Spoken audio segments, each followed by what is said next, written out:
ఈ ఒక్కసారి నన్ను బిలీవ్ చేయండి మేడం. పాప తెలివి గురించి నాకు తెలుసు. ఓకే ప్రేమ, ట్రై చేద్దాం. 3rd క్లాస్లోనే కూర్చోబెడతాను. నీరజ, నువ్వు పెద్దయ్యాక ఏమవుతావమ్మా? సైంటిస్ట్ అవుతా మేడం. సైంటిస్టా? సైంటిస్ట్ గురించి నీకేం తెలుసు? అదేంటి మేడం అలా అంటారు? ఈరోజు మనం ఇలా ఉన్నామంటే దానికి సైన్సే కదా కారణం. ఎంతో మందికి హెల్త్ బాగోకపోయినా అందరినీ సైన్స్ వల్లే కదా మేడం బ్రతికించుకుంటున్నాం. అలాగే సైన్స్ ఏ విషయంలో లేదు చెప్పండి? సైంటిస్టులు రకరకాల వస్తువులు, అలాగే మెడిసిన్స్ ఇలాంటివెన్నో కనిపెడుతూ మన దేశ పరువు అన్ని దేశాల ముందు నిలబెడుతున్నారు మేడం. అందుకే నేను కూడా పెద్దయ్యాక ఏదో ఒకటి కనిపెట్టి పెద్ద సైంటిస్ట్ అవ్వాలనుకుంటున్నాను.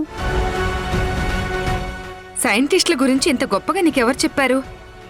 పెద్దయ్యాక సైంటిస్ట్ అవ్వాలని మీ అమ్మ చెప్పిందా? లేదు మేడం, నాకే అనిపించింది. పిల్లలందరూ ఇంజనీరు, డాక్టరు, కలెక్టరు అవ్వాలనుకుంటారు. కానీ నువ్వేంటమ్మా సైంటిస్ట్ అంటున్నావు? అవునక్క, నేను సైంటిస్ట్నే అవుతాను. నేను సైంటిస్ట్ అయ్యి రకరకాల మెడిసిన్స్ అవి కనిపెట్టి ఇంకా ఎన్నో కనిపెట్టి మా అమ్మకి మంచి పేరు తెస్తాను. అలాగే దేశానికి కూడా.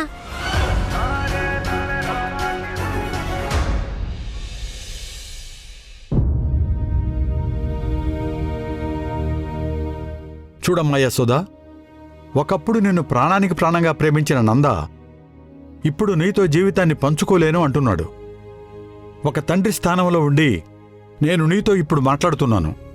ఇష్టం లేని కాపురం ఎన్ని రోజులను చేయగలవు చెప్పు?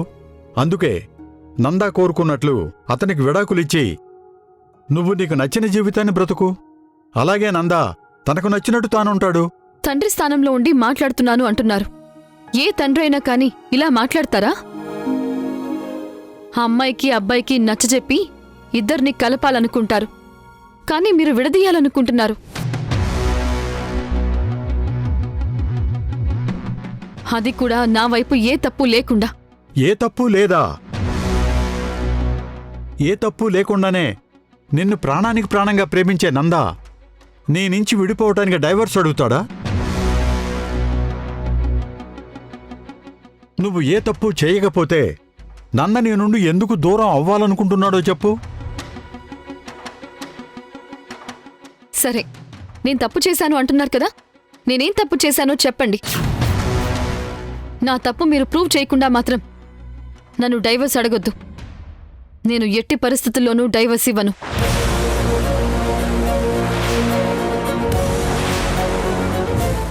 ఇవ్వను అంటే కుదరదమ్మా.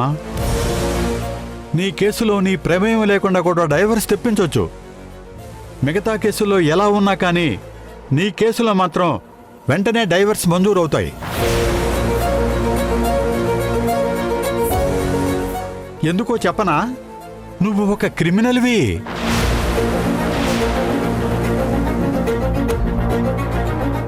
అలాగే నీ జీవితంలో నువ్వు చేసిన తప్పులు, పొరపాట్లు అన్నీ ఈ రోజు నీకు వ్యతిరేకంగానే ఉన్నాయి.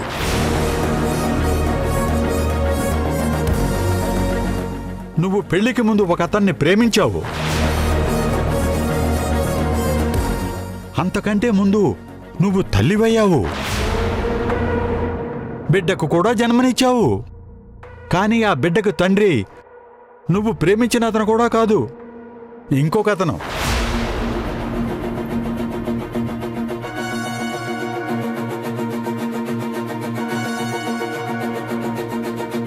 నీ బిడ్డ పుట్టుక గురించి కాస్త మాకు చెప్పమ్మా. సార్, నందాతో పెళ్లికి ముందే నాకు బిడ్డ పుట్టిందనే మాట నిజమే, కానీ అది ఎక్స్పెరిమెంటల్గా జరిగింది. ఊర్మిళ అనే ఒక రాక్షసి నా ప్రమేయం లేకుండా నేను బిడ్డని కనేలాగా చేసింది. ఆ తర్వాత నాకు అనుకోకుండా నా పెళ్లి రోజు ఈ నిజం తెలిసింది. అంటే ఆ బిడ్డను నువ్వు ఎవరితో కన్నావో ఆ క్షణాన నీకు కూడా తెలియదంటావా? తెలీదనే కదా సార్ చెప్తున్నాను. అప్పటికి నా బిడ్డకి తండ్రి ఎవరో నాకు తెలీదు. మరిప్పుడు తెలుసా? తెలుసు. ఎవరు? నందా. ఏం మాట్లాడుతున్నావమ్మా? నందా నీ బిడ్డకు తండ్రి ఎలా అవుతాడు? అసలు నందా నీ బిడ్డకు తండ్రి అని నీకెవరు చెప్పారు? ఎవరైతే నాతో ఎక్స్పెరిమెంటల్గా బిడ్డని కనేలా చేసిందో ఆవిడే చెప్పింది. ఊర్మిళ తనే చెప్పింది. తను మంచిదా? కాదు, నరరూప రాక్షసి. Note this point your honour. మంచిది కాదు అని నువ్వే అంటున్నావు. నీకు తెలియకుండా బిడ్డను కనేలా చేసింది అని నువ్వే అంటున్నావు. అలాంటి ఆవిడ మాటలు నువ్వెలా నమ్ముతున్నావు? ఆవిడ మాటలు నమ్మి నందా నీ బిడ్డకు తండ్రి అని నీకు నువ్వే ఫిక్స్ అయిపోతే ఎలా?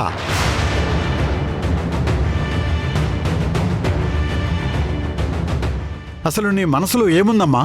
నీ బిడ్డకు తండ్రి కాని వాడిని తండ్రి అని నమ్మించడానికి ఎందుకు నీ ప్రయత్నాలు చేస్తున్నావు? నీ బిడ్డకు తండ్రి సుబ్బరాజు అనే ప్రూఫ్ మా దగ్గర ఉంది. అది అబద్ధం. అదంతా ఊర్మిళ క్రియేట్ చేసింది. తనే ఇలా క్రియేట్ చేశానని ఊర్మిళ నాకు చెప్పింది. చూడమ్మా, ఊర్మిళ నీకు అబద్ధం చెప్పిందని ఎందుకు అనుకోకూడదు? ఊర్మిళకి నువ్వంటే పడదు, నీ మీద కోపం ఎక్కువ. అలాంటప్పుడు ఊర్మిళ ఖచ్చితంగా అబద్ధమే కదా చెప్తుంది. కాదు, నేను ఊర్మిళ మాట నమ్ముతున్నాను. నా బిడ్డకి తండ్రి నందానే.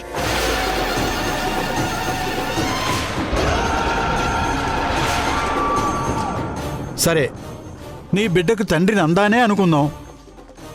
ఒకసారి సుబ్బరాజుని ఊర్మిళని తీసుకొస్తావా?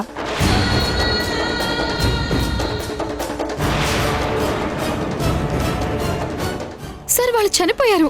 చనిపోయారా? చంపేశావా? కాస్త క్లారిటీగా చెప్పమ్మా జడ్జి గారికి. నేను చంపలేదు. ఊర్మిళకి నాకు జరిగిన పెనుగులాటలో ఊర్మిళ చనిపోయింది. అంతేకాని నేను కాల్చలేదు. నేను ఏ తప్పు చేయలేదు. నువ్వు ఏ తప్పు చేయకుండానే కోర్టు నీకు 7 ఏళ్లు శిక్ష విధించిందా? నువ్వు చెప్పేది ఏది ఒక్కటి కూడా మాకెవరికీ నిజమని అనిపించటం లేదు.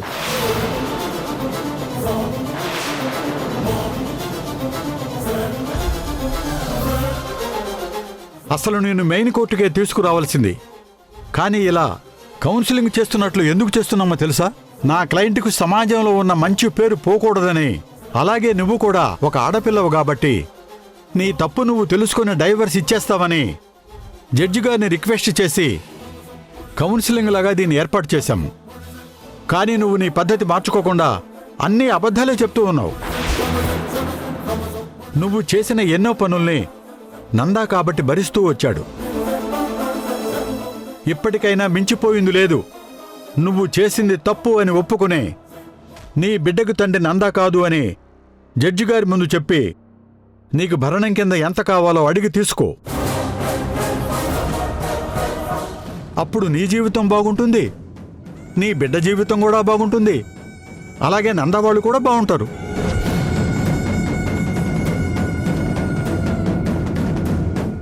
మేడం, మీరు తను అడిగినంత భరణం ఇవ్వడానికి సిద్ధమేనా?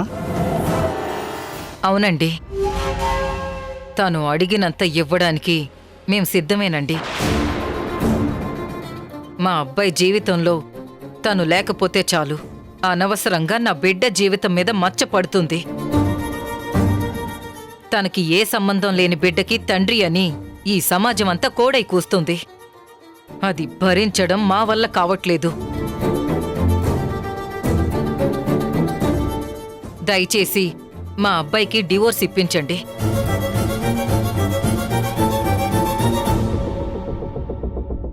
నందా, ఏమంటారు? మీ అభిప్రాయం చెప్పండి. మా అమ్మ చెప్పిందే నేను చెప్తున్నాను సార్. నాకు తనతో కలిసి ఉండాలని లేదు. అలాగే తను ఎంత అడిగినా భరణం ఇవ్వడానికి నేను సిద్ధమే. ఎందుకంటే ఆ బిడ్డ సుబ్బరాజు కూతురు కాబట్టి, నా బిడ్డ కాదు కాబట్టి. నో నో,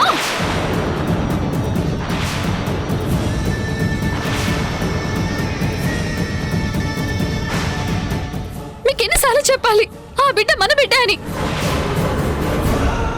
నందా, ప్లీజ్ నమ్ము. ఊర్మిళ కేవలం నా మీద కోపంతోనే నీకు ఈ అబద్ధం చెప్పింది. అలాగే సుబ్బరాజు మన బిడ్డకి తండ్రి అని అబద్ధపు డిఎన్ఏ రిపోర్ట్స్ని ఉంచింది. నువ్వు నమ్మినా నమ్మకపోయినా అదే నిజం. నేను మాత్రం నీకు విడాకులివ్వను. నేను ఏ తప్పు చేయలేదు. నీరజ మన బిడ్డ అని ప్రూవ్ చేసి తీరుతాను. అప్పటి వరకు నేను నీకు విడాకులివ్వను.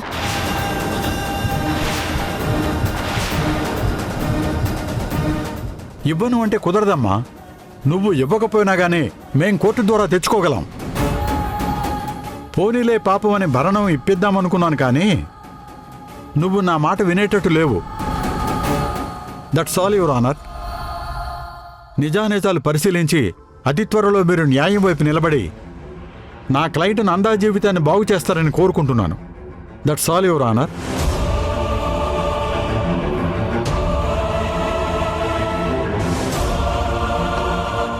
సాక్ష్యాలన్నీ పరిశీలించిన తర్వాత అతి త్వరలో ఈ కేసు యొక్క తీర్పుని ప్రకటిస్తానని తెలియచేస్తున్నాను.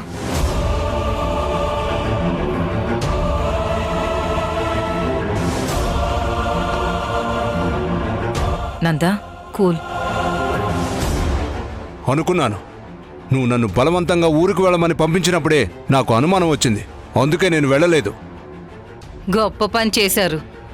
మీరొస్తే ఏదో ఒక అడ్డుపుల్ల వేస్తారని మిమ్మల్ని ఇంటి నుంచి పంపించేయాలనుకున్నాను. అయినా ఎవరు ఎన్ని ప్రయత్నాలు చేసినా నా కొడుకుకి నవమికి పెళ్లి జరగకుండా ఆపలేరు. అలాగే కళ్ళగంటూ ఉండు. నవమికి నీ కొడుక్కి ఎలా పెళ్లి జరుగుతుందో నేను చూస్తాను.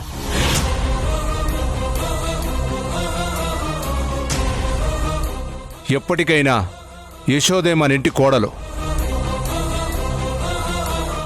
అమ్మా యశోద, నీకు ఎవరున్నా లేకపోయినా మావయ్యగా కాకుండా తండ్రిగా నీ వెనకాల నిలబడతాను. నువ్వేం అధైర్యపడకమ్మా. ఏం జరుగుతుందో చూసుకుందాం. అది చూస్తాను. నందా, పద.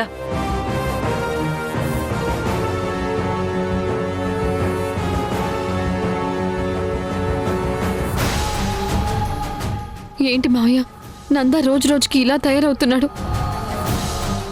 ఒక్కసారి కూడా నా వైపు నుండి ఆలోచించడం లేదు. నేను చెప్పేది వినడం లేదు. చెప్పాను కదమ్మా, వాడొక మాయలో ఉన్నాడు. ఆ మాయ తొలగిపోయినప్పుడు నీ విలువ తెలుస్తుంది. నువ్వేం బాధపడకు, అధైర్యపడకు తల్లి. న్యాయమే గెలుస్తుంది. ఆ నమ్మకంతోనే బ్రతుకుతున్నాను మావయ్య. పదమ్మా వెళదాం.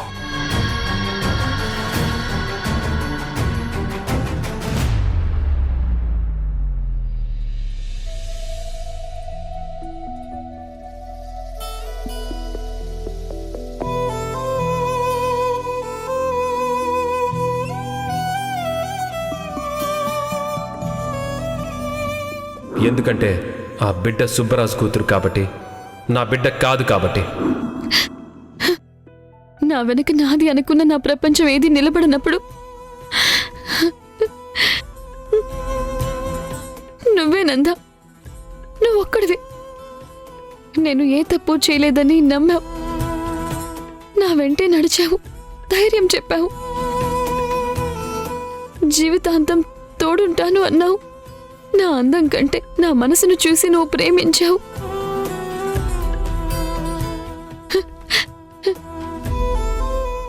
ఈ జీవితంలో నేను పొందలేని ప్రేమని నాకు చూపించావు. అలాంటి నువ్వు ఇప్పుడు ఇంతలా మారిపోయి నన్ను ద్వేషించడం మొదలు పెట్టావంటే, ఓ గాడ్, అసలు అసలు ఆ నిజాన్ని నేను జీర్ణించుకోలేకపోతున్నాను. నిన్నటి వరకు అట్లీస్ట్ నిన్నటి వరకు నువ్వు ఏదో ఒక రోజు నన్ను, మన బిడ్డని వెతుక్కుంటూ వస్తావని ఇచ్చి దానిలో నమ్మేదాన్ని. ఆ నమ్మకం ఇప్పుడు, ఆ నమ్మకం కూడా లేదు.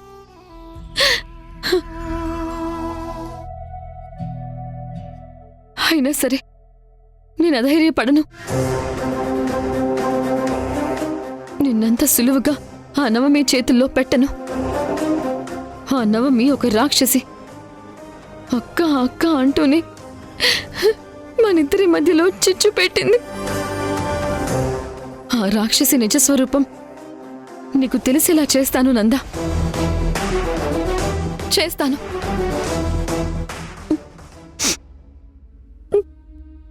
పాప రోజు నా పాప రోజు నాన్నెప్పుడొస్తారు అని అడిగిన ప్రతిసారి నేను అబద్ధాలు చెప్తూనే వస్తున్నాను.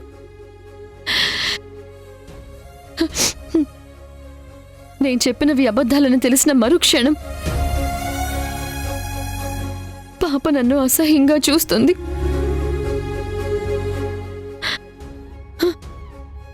ఆ క్షణం నా జీవితంలో రాకూడదని ఆ దేవుణ్ణి వేడుకుంటున్నాను.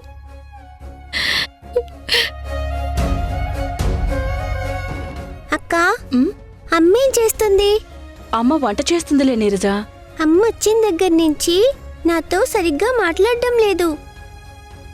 అమ్మకి స్కూల్లో జరిగిన విషయాలన్నీ చెప్దామనుకున్నాను, ఇప్పటి వరకు చెప్పలేకపోయాను. సరే, ఒక పని చేస్తాను. అమ్మ వంట చేసుకుంటూ ఉంటే నేను స్కూల్లో జరిగిన విషయాలన్నీ చెప్తాను. నువ్వేలోపు బుక్స్ కట్టలేస్తూ ఉండు. వద్దులే నీరజ, అమ్మని డిస్టర్బ్ చేయకు. లేదక్కా, నేను వెంటనే వచ్చేస్తాను, డిస్టర్బ్ చేయను. అమ్మా, ఏమైందమ్మా? ఎందుకు ఏడుస్తున్నావు? ఏం లేదమ్మా, నేనేం ఏడవట్లేదు. నువ్వేడుస్తున్నావు, నేను చూశాను. మా స్కూల్ ప్రిన్సిపల్ గారు నన్ను చాలా బాగా మెచ్చుకున్నారు తెలుసా. ఆ విషయం చెప్దామని నీ దగ్గరకొచ్చాను. నువ్వేమో ఏడుస్తున్నావు. చెప్పమ్మా, ఏమైంది? ఏం లేదు తల్లి, ఉల్లిపాయలు కోస్తున్నాను కదా, అందుకే నా కళ్ళలో నుంచి నీళ్ళు వస్తున్నాయి.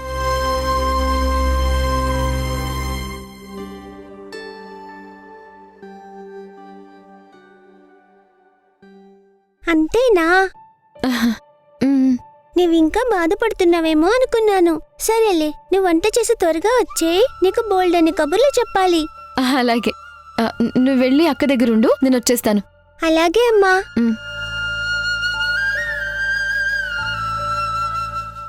అక్క అక్క, నీకు విషయం తెలుసా? అమ్మ ఏడవడం చూసి బాధపడుతుంది అనుకున్నాను, కానీ అమ్మ ఉల్లిపాయలు కోయడం వల్ల ఏడుస్తుందక్క. అందుకే అమ్మని త్వరగా వంట చేసి రమ్మన్నాను. ఇక్కడికొచ్చాక కబుర్లు చెప్తాలే.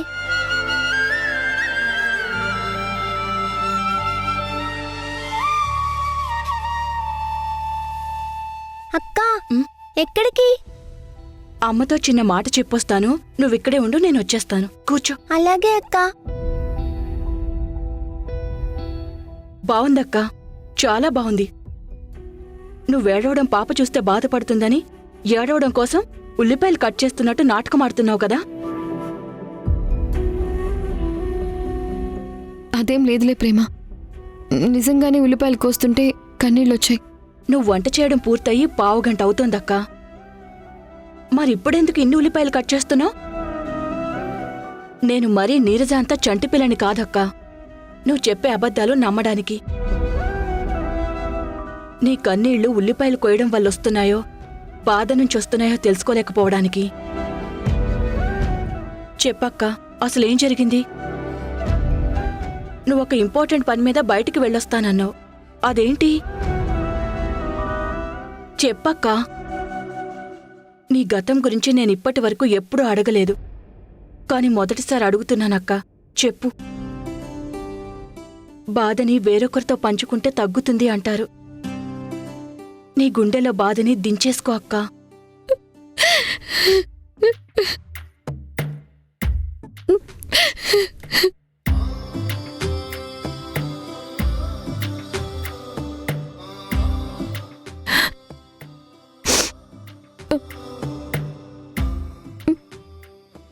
ఇప్పుడు కాదులే ప్రేమ, సమయం వచ్చినప్పుడు నేనే నీకు చెప్తాను. అప్పటి వరకు నన్నేమీ అడక్కు. అలాగే అక్క, నేనెప్పుడూ నిన్ను ఇబ్బంది పెట్టను. గుండెల్లో బాధ కన్నీళ్ల రూపంలో బయటికొచ్చినా అది ఎవరికీ అర్థం కాకుండా ఉండడానికి ప్రతి భార్యకి నువ్వొక మంచి ఉపాయం అక్క. ఇక నుంచి మొగుళ్ళు తిట్టినా, అత్తగారు అరిచినా ఆడవాళ్లు వంటగదుల్లోకొచ్చి ఏడుస్తూ ఉల్లిపాయలు సాకుగా చూపించొచ్చు.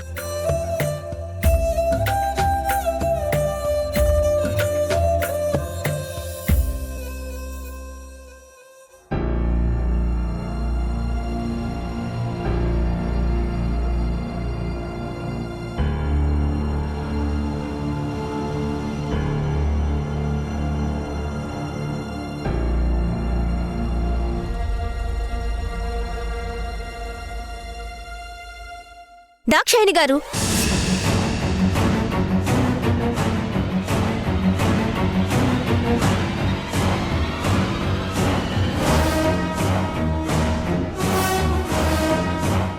ఎలాంటి బాధ చీకు చింత లేకుండా శుభ్రంగా కడుపు నిండా తింటున్నారన్నమాట.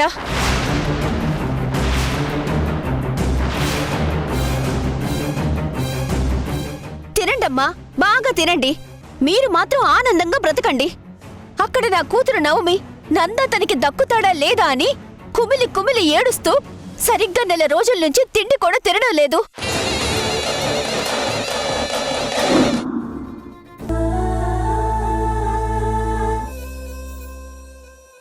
యశోద, కారెక్కు. నాలాంటి తప్పుడు మనుషులతో మీకేం పని? మీ దగ్గరకొచ్చి మీ అబ్బాయి మాటలు, మీ మాటలు వింటూ మళ్ళీ నేను బాధపడలేను. నీ జీవితాన్ని నువ్వు నాశనం చేసుకున్నా పర్వాలేదు, కానీ నీతో పాటు నా కొడుకు జీవితాన్ని కూడా నాశనం చేస్తున్నావు. మీ అన్నయ్య వాళ్ళింట్లో ఆ బిడ్డనేదో ఇచ్చేయొచ్చు కదా. ఎలాగూ నీ కూతురు ఆ సుబ్బరాజు బిడ్డే కదా. ఇంకా ఆప్తారా దాక్షాయిని గారు? ఎన్నిసార్లు చెప్పుంటాను నా కూతురు సుబ్బరాజు బిడ్డ కాదు, మీ మనవరాలే అని.